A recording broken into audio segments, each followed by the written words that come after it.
안녕하세요. 안녕하세요. 지역사회 간호 담당하고 있는 김혜영입니다. 다 아시죠? 네. 자, 우리 잠깐만 그동안의 기출문제 어떻게 나왔는지 조금 말씀드리고, 외우시는 분은 외우셨겠지만 다시 한번 얘기해드리고, 그 다음에 제 문제풀이 어떤 식으로 할 건지 간단하게 설명 들어가겠습니다. 가장 많이 나온 게 간호과정이죠. 그렇죠? 지역사회 간호과정은 시험 문제 많이 나올 수밖에 없어요. 그래서 보통 4문제 정도, 그리고 많게는 5문제 정도까지 나옵니다. 그래서 간호과정은 처음부터 끝까지 모르는 게 없어야 된다. 그 중에서도 평가 부분은 엄청 중요합니다. 근데 평가 부분을 되게 어려워하시더라고요. 그래서 평가 부분에 대해서 문제가, 기출문제가 어마어마하게 많이 나왔다라고 보시면 돼. 그 다음으로 많이 나온 게 역학 부분이겠죠. 역학 부분은 보통 3문제 정도 나옵니다. 특히 계산하는 문제가 꼭 나오거든요. 그래서 계산하는 문제는 틀리면 절대로 안 된다라고 보시면 돼. 특히 민감도, 또 특이도, 그 다음에 예측도, 이런 것도 있지만 상대, 뭐죠? 상대 위험비, 그치? 상대 위험비라든지 이런 거 계산하는 거 다 나옵니다. 이런 거 틀리면 절대로 안 되는 거고요. 그거 말고 여러 가지 모형에 대해서도 쭉 나오겠죠. 그죠? 그 다음으로 많이 나오는 게 행정 쪽이더라고요. 행정. 그래서 행위별 수가제라든지 사회보장제도 이런 것들이 좀 나오거든요. 보통 2문제 정도 나옵니다. 2문제 정도 나오고요. 그 다음으로 많이 나오는 게 교육 쪽도 좀 나오긴 하는데 교육 쪽은 근데 좀 줄어들긴 하더라고요. 교육 쪽. 그 다음에 나오는 게 그것도 있네요. 가족이요. 가족간호. 얘도 한 2문제 정도 나옵니다. 2문제 정도. 그래서 가족간호는 항상 나오는 것 같아요. 한 2문제. 이거 예의상으로도 나오는 것 같기도 하고 하여튼 2문제 정도 꼭 나옵니다. 그 다음에는 교육 쪽이 예전엔 굉장히 많이 나왔었다가 이제는 조금씩 줄어들어서 1문제 정도로 좀 있는 것 같고요. 그 다음에 산업 같은 경우요.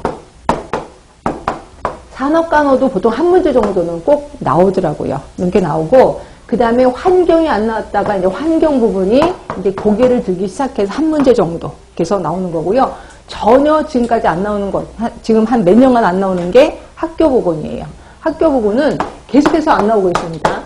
학교 간호, 학교 보건. 이거는 계속해서 한 6년간 지금 안 나오고 있거든요. 그래서 이게 이제 나올 때가 됐는데 아직까지 안 나와서, 그래서 제가 알기로는 보건교사 때문에 안 나오는 것 같기도 하다라는 생각이 듭니다. 하여튼 이런 식으로 해서 대부분 요 앞에 쪽에 포커스를 좀 두셔서 공부를 하시는 게 좋겠다 보시면 되고, 자, 어떤 식으로 할 거냐면 처음에 이제 기출문제 분석 들어갈 겁니다.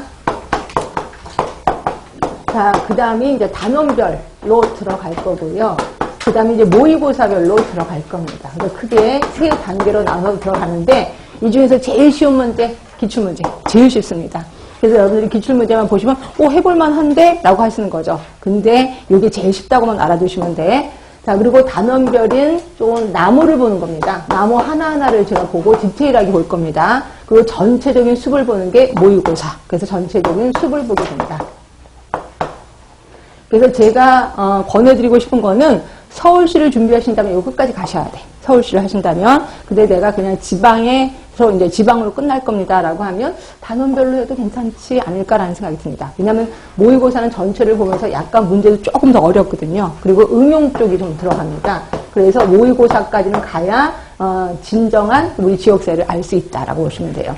자, 근데 이제 문제는 기출문제가 되게 많아요. 그래서 그 예전에는 제가 욕심을 내서 기출문제를 있는 대로 다 실었거든요. 그래서 책이 두꺼울 수밖에 없었어요. 이러다 보니까 나중에는 정답 부르는 기계가 되는 것 같아요. 이거 몇 번 이러시고. 그래서 여러분들도 나중에 막 멘붕 상태에 빠지고 저도 멘붕 상태에 빠져서 이제 조금 책을 얇게 했습니다. 얇게 하고, 그럼 나머지 문제는 어떻게 했느냐? 나머지 문제는 틈틈이 제가 나눠드릴 겁니다. 그래서 이걸 혹시라도 일찍 끝날 때가 있을 거 아니에요. 그럴 때 이제 기출문제 풀고, 또 단원별도 일찍 끝날 때가 있을 거예요. 그럼 그 틈틈이 이제 기출문제. 그래서 제가 유의물로 나눠드린 거는 그동안의 기출문제를 다 한번 제시할 겁니다. 이렇게 할 거고요.